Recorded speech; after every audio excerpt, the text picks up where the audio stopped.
Hello, hello, shallow players. Right now we are currently listening to the title to the game that we're playing. I wanted to, and we got the cops joined by a ton today, so get people letting off fireworks early. But I wanted to check to see if the game was the right ratio, and so but the music is quite catching, so I just left it on and I can do stuff outside the screen and have the music still play. So that's what we're listening to right now, which actually is perfect because then I don't have to show my desktop, because currently my desktop had the new cover art idea for the next book, so I don't want to give that away quite yet. So this is granting me an ability to hide some stuff from you guys for right now. But I'm pretty sure you guys have seen it all over my YouTube and Twitter. I have published the book. Colson Phantom is out and ready to go. I'm so sorry for the pricing of uh, the shipping cost and the length it takes for it to get to you. That is obnoxious. I didn't realize that. I had no say in that, and so that kind of makes me upset. Um, Hopefully, over the next couple of months, I will get approved for um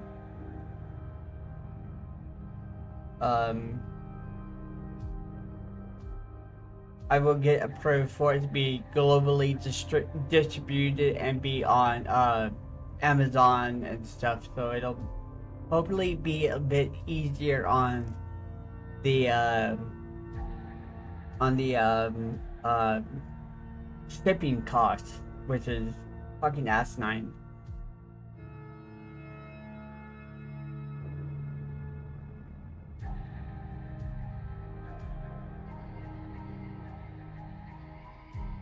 And it is a bit cooler today, so I decided to stream because I've been wanting to play the game for a while, and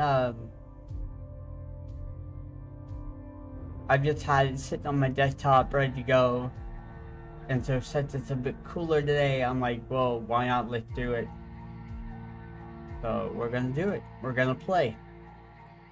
And let me share all this stuff. And then we'll get going. Cause this music is interesting, so I'm want to see what this game's about. So let me share all this. If my stuff will load.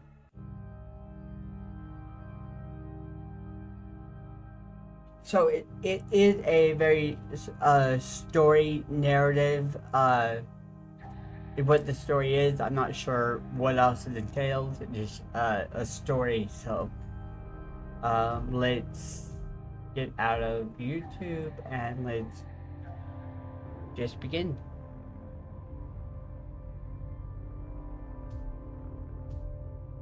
The extended cut. This was free on Steam, so, and this looks like a thumb, but I have no idea what that would be. It's very interesting. The stuff went all wonky. Let me see what settings do. I like the blood text. It's really, really cool.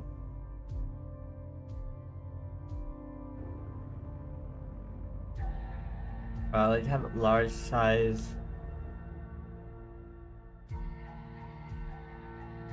I may have to do this because when it comes to reading, I am extremely dyslexic because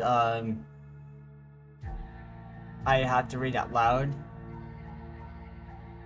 Let's do full screen. There we go. Okay, good. It showed it for you guys.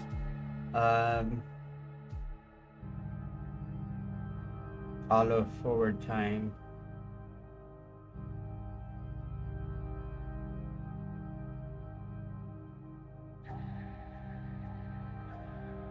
Hopefully that's good.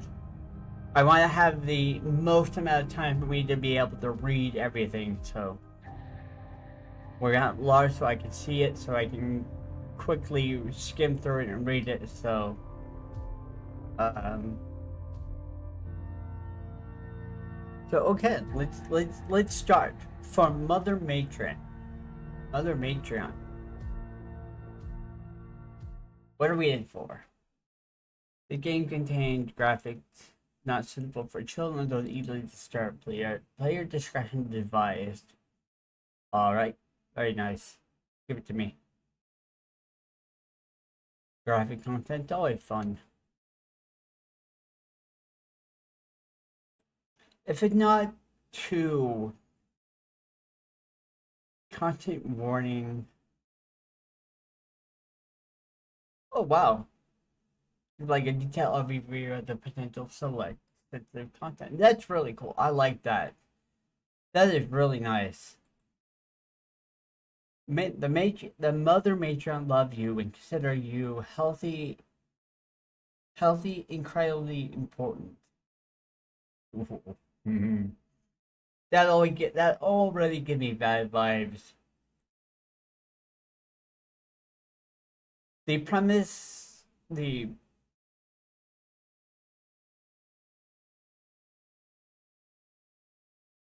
oh okay. My conscious world, an inky black river of nothing. The squelch. It feels familiar. I've been here before. And every time I am here, I always think it's going to last forever. And yet, wakefulness. Oh God. That sweltering. That a heartbeat? I think it is. That sounded real bad. Somehow my consciousness stirs. Where am I? I feel so strange. Deeply numb, deeply numb and lost. Almost. I racked my brain trying to make sense of things. Questions that should be obvious answers. None come to me. Questions that should have obvious answers. None come to me. Questions such as, where am I? Who am I? What has happened to me? What do I know? I know I exist. Oh, that's important. I know I breathe. I know this room is disgustingly warm, despite its cold, cold walls. Warmer than familiar, or...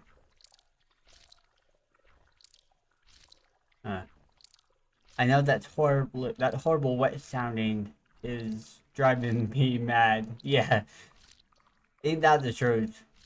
I know that horrible wet sound is driving me mad. Yeah. I'm glad you drew attention to it, as it's driving me mad as well. I know red blood flows through my veins. I know my heart pumps that blood beat by beat. I know the inside of my stomach babbled and burned with acid. I know my bladder feels like it's absolutely about to burst, filled with urine. I know my intestine type shit through only a meter of constricting meat tube coiled in my belly. This descriptive is very, very good. I love it. But not much else. I don't remember what distinguishes me from the other sacks of meat. In the other sack of meat. Bag of bones. I racked my brain. I reached back as far as my mental arm can reach, underneath the old shelf filled full of baggage that writhed unpleasantly and glared at me, despite having no eyes that I could perceive. The weight of that shelf is crushing my arm. The act of recalling is in itself painful. It would be easy just to leave it all there, in the dark, where it might be forgotten forever, just like most of the people that were set down here into these hopeless tunnels. To the place I lost myself in everything. But no, I won't forget. I have to remember, or no one else will. I reach back further. The weight of the sharp corner starts to scrape layers of skin from starts to scrape layers of skin as I reach further in. Finally, my mental hand clasped around something, a small soft object that compressed it under my fingers. Oh God. I pull my arm out from under the shelf. The sharp corner gouges my arm open, and a crimson river runs rapid and splashes onto the floor. Except, how? My arm never moved, and I'm not bleeding. I felt it though. I felt my skin shred. I felt my skin shredding. I heard the sound. I could still feel the object between my fingertips. What am I holding? Why, it was just what I was looking for. A memory. It's small and hovered like a faint smoke in the air, but it starts a pathway to more. Yes, I'm starting to remember now. Lizzie. That's it. That's my name. My name is Lizzie. It is nice to meet you. This is that's only the start of the breadcrumb trail though. I have to follow it. It is easier to live through a memory when you can share it with someone. You'll listen, won't you? You'll help me retrace my steps. Sure, why not? Good, good. Oh, but where to begin? Where should the dark fade? Where should I... Wake up! Okay. Huh? Finally. Jeez, you were out cold, Liz.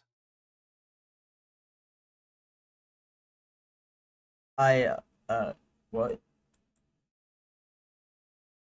I recovered to shut my eye, darting around like fly to figure out my surroundings.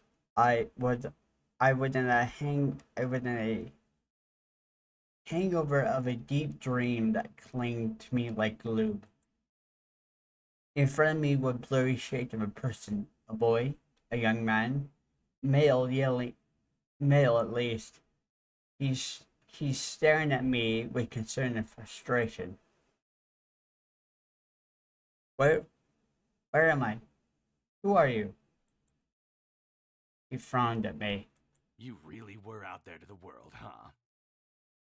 You're at the workshop, Lizzie. In Pack Rat, where you work.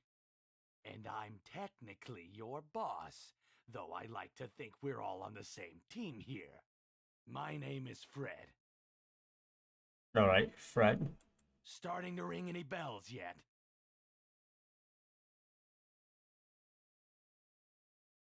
Oh, right, right. And what do I do?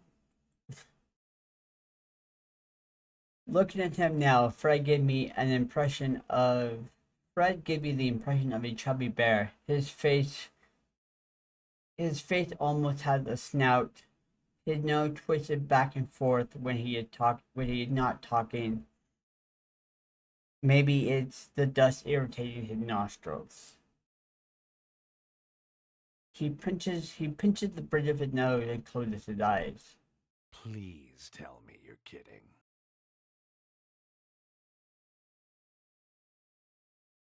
I suppose even with no memory, it's not hard to deduce. There are sewing machines throughout the room, and I am seated at one. Clearly as so, I think.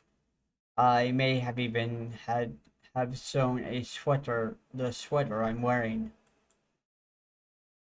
I might be good at it too. It is soft and comfy. I pressed the wrong button. It is soft and comfy. Then again, I look at the scars speckled on my fingers.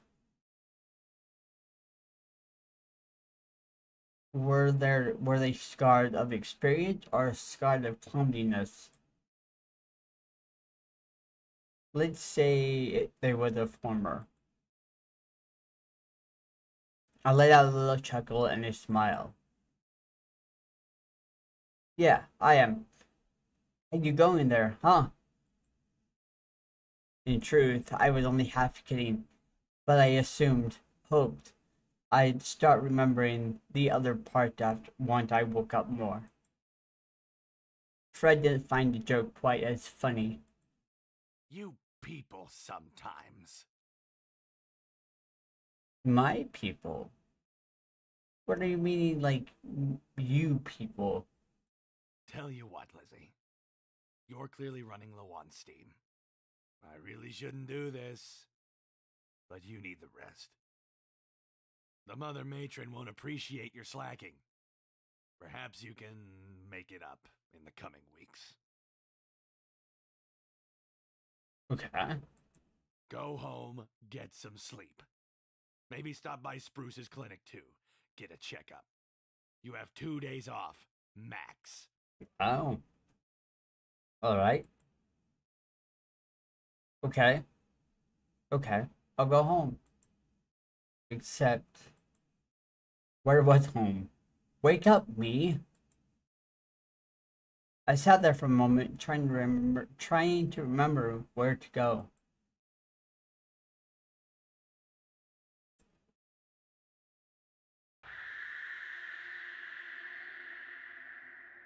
Lizzie! Go! What the fuck? Yes, sir. Wearily, I stumble out of the workshop. I feel exhausted to my bones, ached and throbbing pains deeply set in my flesh. There's a dreamlike haze resting on the world around me. It felt unfamiliar. Clearly, this is a place I should know. This is apparently where I work. And yet, I have no idea where I am. I rack my brain and pat my pockets, hoping to find a clue. Unfortunately for me, there is one. A small notebook. I open it and thumb through. Bits and pieces are starting to come back to me as my eyes scan the scattered diary entry, notes, and doodles. I finally find the most helpful page.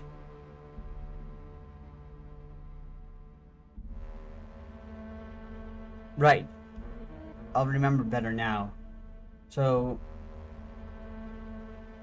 stay away. Front shed.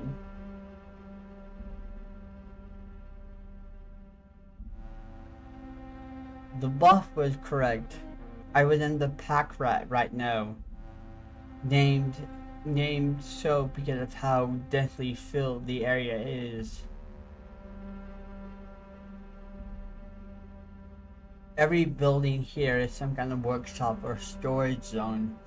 Some places here are packed full. You can barely walk around them. Though fortunately, the place I work was roomier.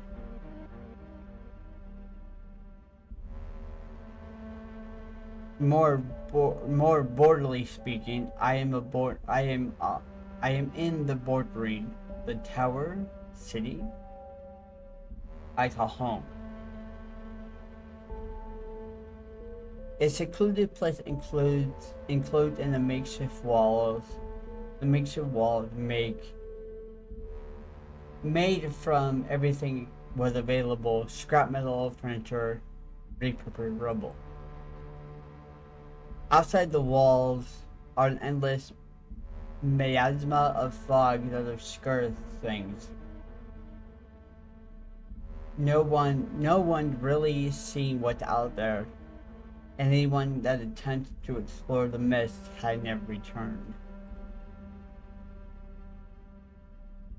If I had to describe this place, I guess I'd say it's like a half-empty glass filled with dirty water.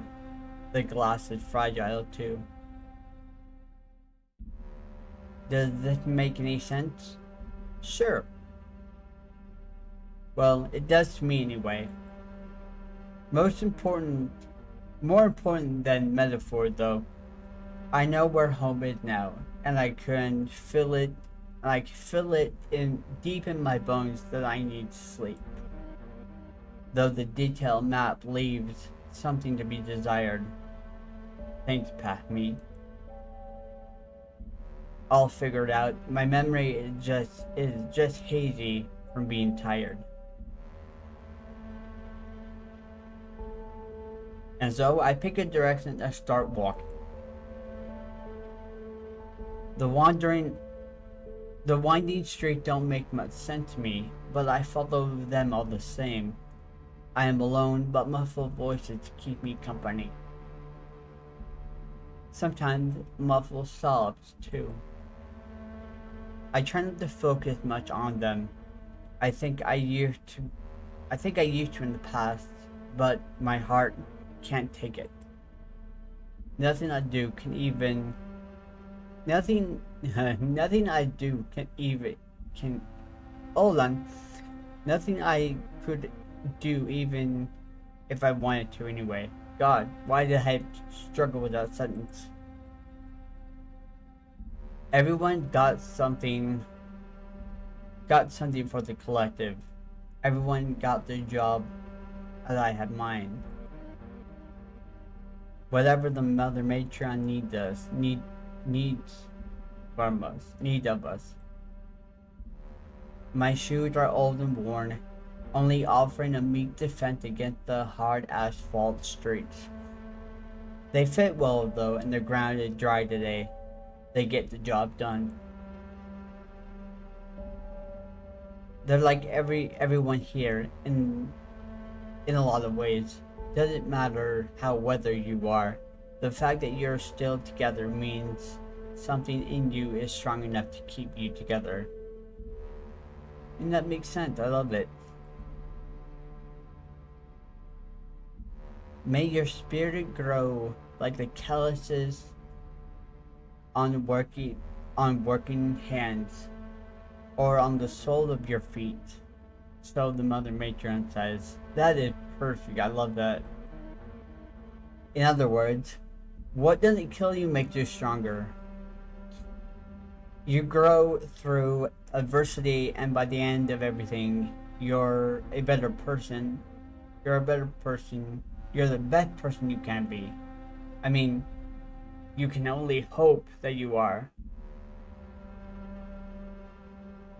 You can go through adversity, but learning comes from your willingness to learn. So, give all the hard parts of your life a kind of silver lining, or at least that's what I take from it. Wait. My thoughts are interrupted by a lump beneath my shoe and a panicked yelp of a small rodent. I lift my foot, and the thing scurried back underneath the grate beneath my feet. Oh. Oh God. They're below the street in the tunnel full of thousands and thousands of rats scurrying for dear life through the endless canals. I doubt the poor thing even knows where they're going. Oh, that is so gross. The one I stepped on has somehow managed to climb its way out of the grating, only for my company to scare it back where it came from. I kind of feel awful inside for that. Throughout the bordering is a network of tunnels designed to funnel the endless swarm of rats underneath our feet. No one knows.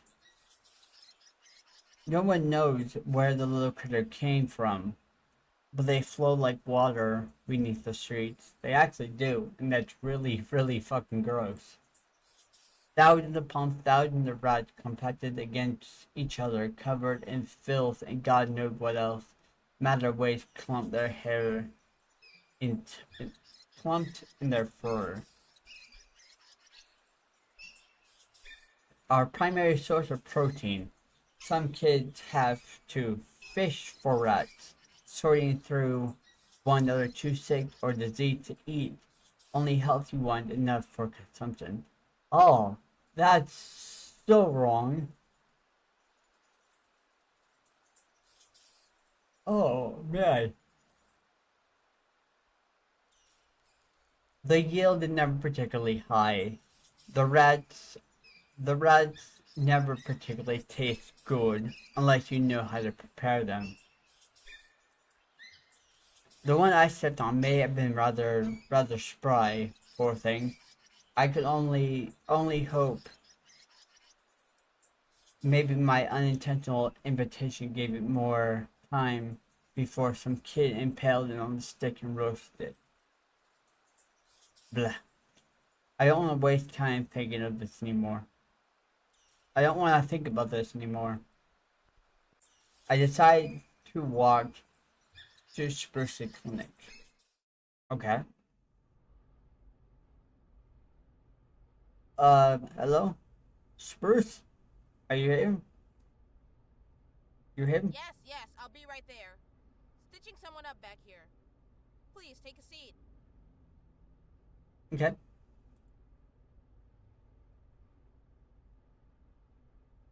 I sit down on the stiff chair with minimal padding. It makes my tailbone ache, but I'll endure it. Spruce is known as the resident healer of the boarding of the boarding. She taught herself by reading pharmaceutical and medical books she found in the library as well as through experimentations. This isn't to say that there aren't others that have tried their hand at medicine, but to put it simply, none of them were good as Spruce. If she can't fix you up, you're out of luck. She walks into the room. Ah, Lizzie. Been a while. Those are some dark bags under your eyes. Working long hours? Not sleeping lately? Hold on, I'm gonna do something. I'm gonna turn it up for you guys. I didn't realize it was so low. There we go. Return.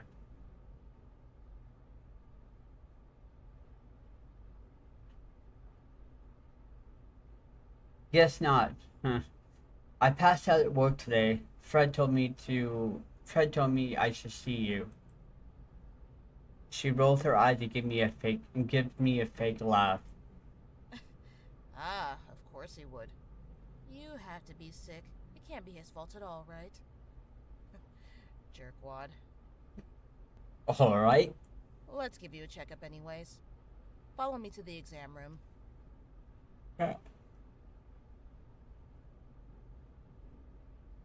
A small joke at the exam room is just across from where I was sitting.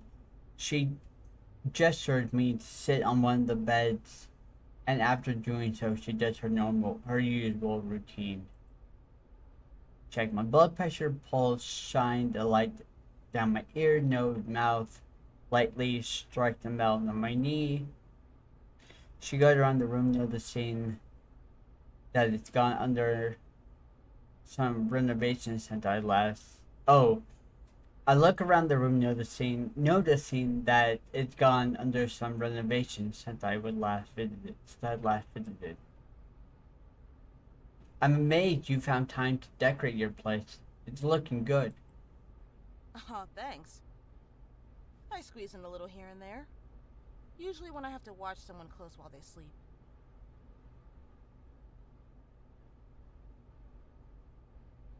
That's a creepy way of putting it. Oh, you know what I mean. Folks in recovery. At least a few people that experience seizures. Stuff like that. Okay. Anyways, I'm proud of how it's looking. Genuinely can't believe I found that poster in such nice condition. I'm happy with how the Phoenixes turned out too.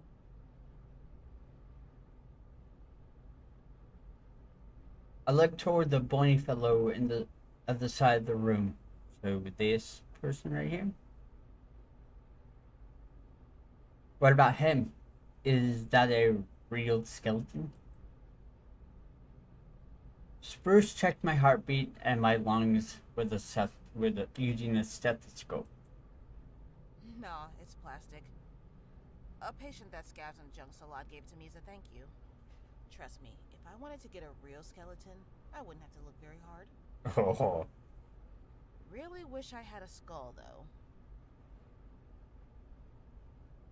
She nodded and put down the stethoscope. Everything seems good from what I can see. But that's just what I can see. Tell me how you're doing.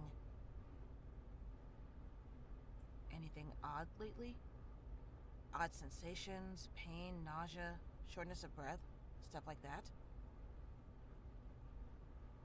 I'm a little sore, but I think it's just from overworking.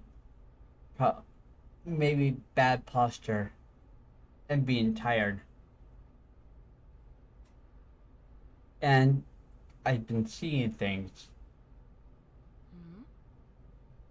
What kind of things?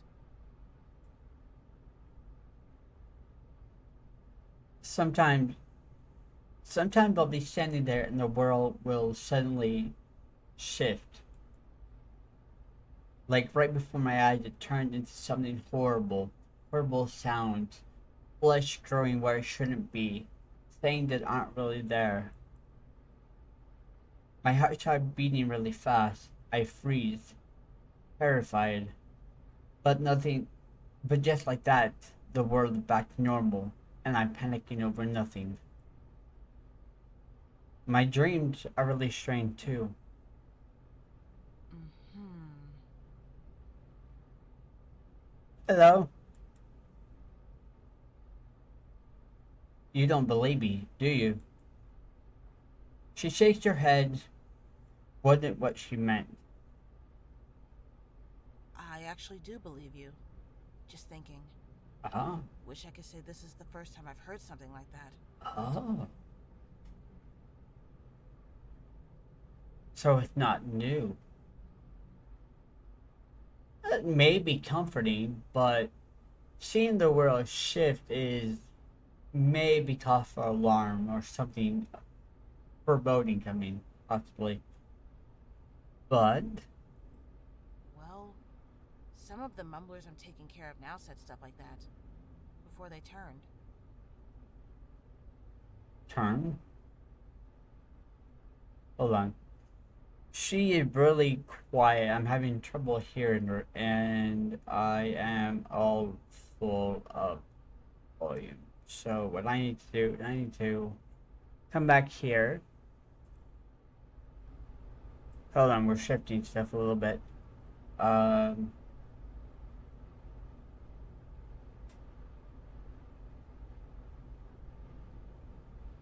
I think it'll be turned up for you guys who could hear her talk at least. So the mumblers, before they turn to what? Really? Yeah. Can I trust you to keep a secret? I'm only telling you because I think it's important you know. I mean, sure. I can't remember if I have any friend or not, so yeah, why not? Sure. Contrary to what people think, the Crepuscule isn't the only place where mumblers are made. Not anymore, at least. The Cub schools? You're kidding. Not in the slightest. Granted, people have broken down before around the boarding. You know that. Lots of our neighbor brothers and sisters struggle with feelings of anxiety and depression. Okay. But this is different. Mumblerism, or whatever you want to call it, is a much more rare and severe thing. It's like a complete detachment from reality. People stuck in a looping nightmare that never ends. And all they can do about it is ramble. It's like a complete detachment from reality. People stuck in a looping nightmare that never ends. And all they can do about it is ramble. Oh god. That's mother. That's mother. Help us. And it happened around here. It's happening around here now. Why haven't I heard about this? As I said, it's really rare. I only have a few cases out of all the people I treat. And if the AC gang's been dealing with any, they sure aren't sharing. Okay. I'm trying to keep it under wraps, as I haven't gotten to study enough people to get a grasp of the emerging symptoms or causes. And I don't want people to panic. Understandable. Mumblers already don't get the best treatment by most people. Imagine how people would be if they jumped to the conclusion that they're contagious. Oh god. I see what you mean. Shit.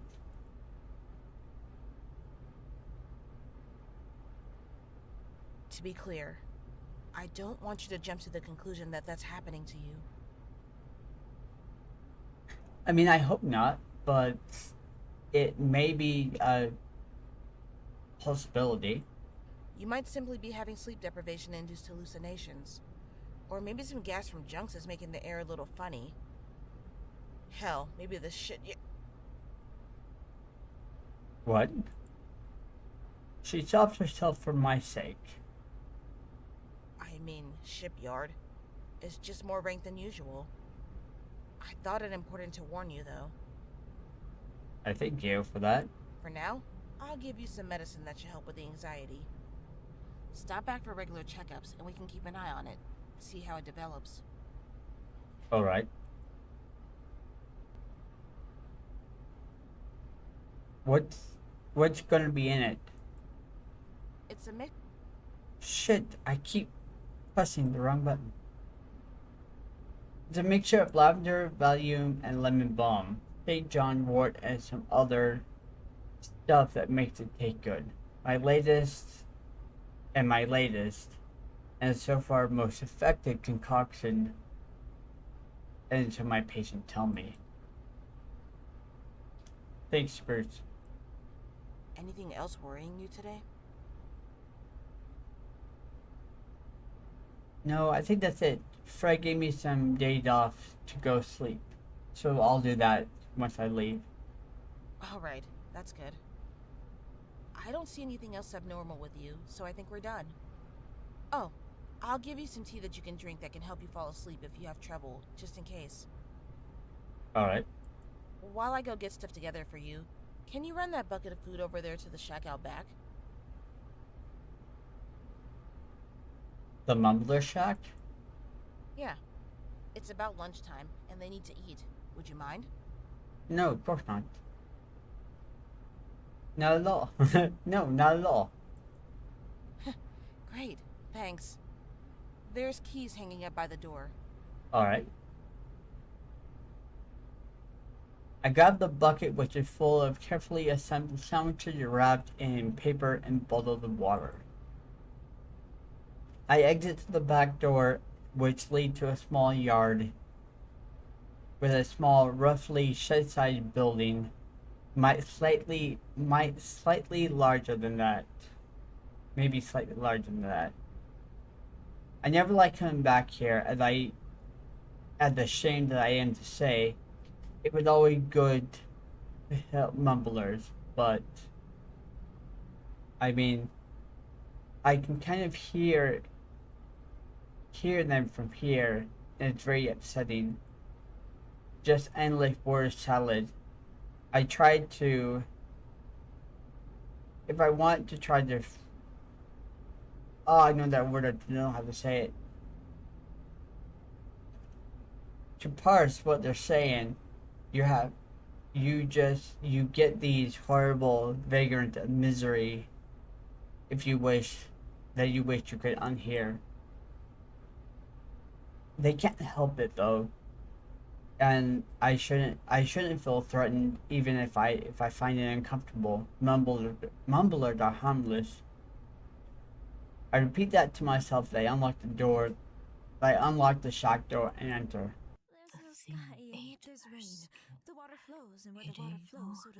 Inside is somewhat cramped but generally well kept bunk room. Some bodies are sleeping while others sit upright on their bed and staring near the or standing near the corners. None of them notice me. They're all lost in their own nightmare loops. Gosh, poor things. I really wish I knew how to help them. These people deserve better. Most of them were hand selected by Mother Matron to brave the horde of the. She said it once and I didn't get a grasp of how to pronounce it. A labyrinth of darkness that lay beneath our home, full of terrors that they that are full of terrors that are kept at bay by the locked tunnel. No one really knows why Mother Matron sends people down there, or what they end up finding, but you can see the effect it has, at least on the ones that make it back home alive. I shudder to consider what could have happened to the poor souls if they didn't return. I can only hope that they pass on peacefully, and whatever they end up is swift and painless. I ponder almost I ponder almost if that end would be preferable to what the mumbler goes through now. They're alive, but can you call this living? That's a good point. Because they're just stuck. And these ones here in Spruce's care are the lucky ones. Many don't get the help they need. They are hurt, bullied, killed at least once. People call them a waste of space, drained, drained on our ever-dwelling resources, mouth to feed that can't contribute anything meaningful, or so people say. But they're people. They didn't choose this to be so broken. They need help. They need love. Good job on you, Good job on you, Lindsay. I like that. I want to help people. I want I want people to take care of me if I end up like this. I don't know. Maybe maybe that line of thinking will lead us to starving to death someday. Uh, would my mortality hold up when my body is dying from weeks with no food? Or my morality hold up when my body is dying from weeks with no food? Can I eat the concept of doing the right thing? Oh God, some heavy shit. I want to think. I want to think, though, that it's preferable to die because it's a good thing. It's because the good thing you do rather than survive because you gave up your humanity and compassion. I mean, yeah, that's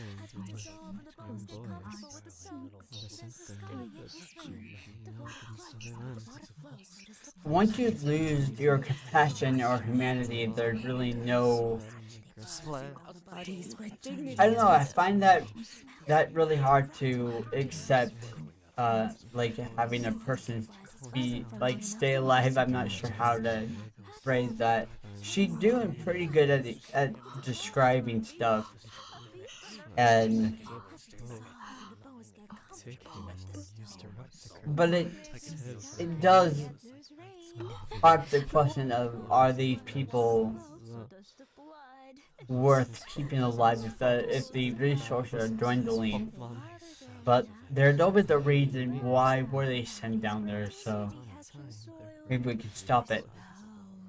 At least right now, I feel like that's the choice I would make.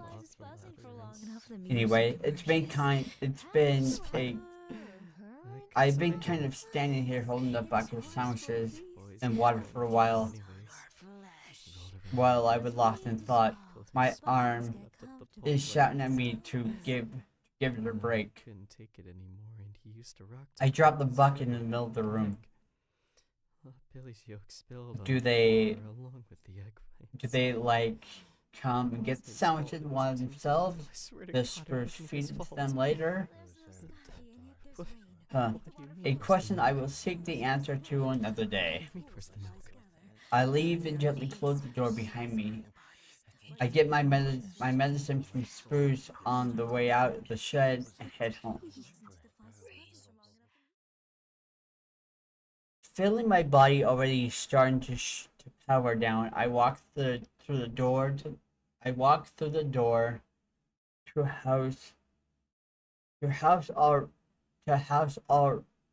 house ready to throw myself on the mattress before something catches my eye and freezes me in my step. Oh, resting on top of my bed is the paper envelope with a red wax seal emblazoned with the matron symbol. Oh, that's what I've been seeing down here, is the matron symbol. My heart sinks to the bottom of that deep, dark canyon inside me, and bile begins to bubble and churn violently in my stomach. I reach to pick up the envelope, hoping that it was all an illusion, a trick of the light. It wasn't. It was real. As real as it can be. The letters with the red wax sealed are a legend amongst kids of the bordering. They say that it's the worst, most horrible piece of paper you can ever own in your entire life. I undid the seal and removed the letter. Inside, I unfolded it. My eyes dart back and forth, scanning the page. It reads as follows.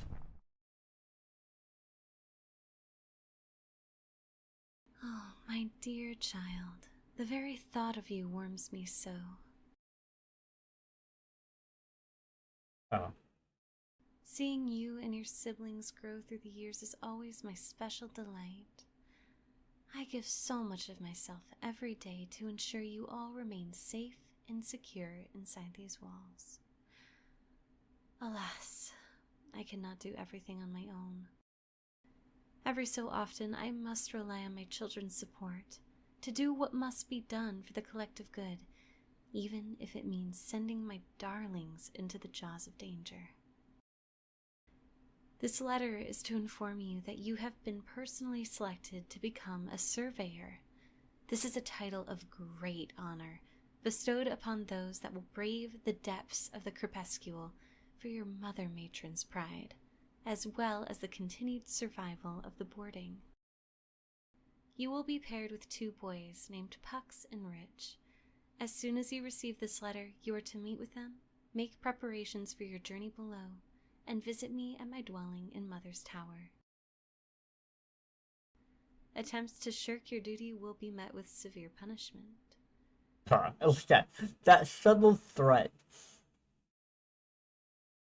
Doing this all, I don't know, it feels dubious. I will see you soon, my dear, with all the love in the world. It is an honor to be sure, but if you shock it, you will be severely punished. So it's not an honor, it's it's something else. I just can't think of the word. Your mother matron.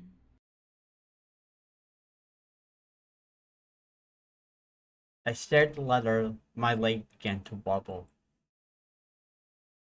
My hands start tremor, and the letter flew to the ground. Like the way they describe leaves in a book.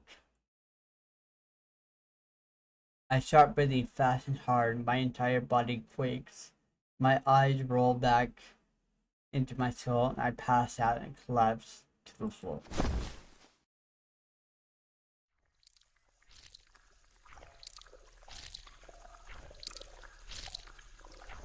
Okay, hold on.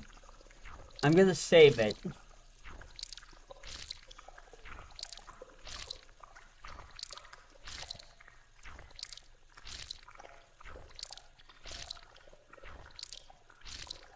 Because that's a lot of reading, and there's so much to take in that I don't think I could play this for very long. I don't think it's a long game, but because there's a lot of reading involved, I feel myself starting to struggle, and now that I know that there's reading involved with this, I can prepare for the next time that we stream, because I am going to finish this. This is a good one. I'm very, very interested to see what is going on. So I know it's a short stream, but you're also going to get Baldur's Gate tonight. The second episode is coming out tonight at 6. So, but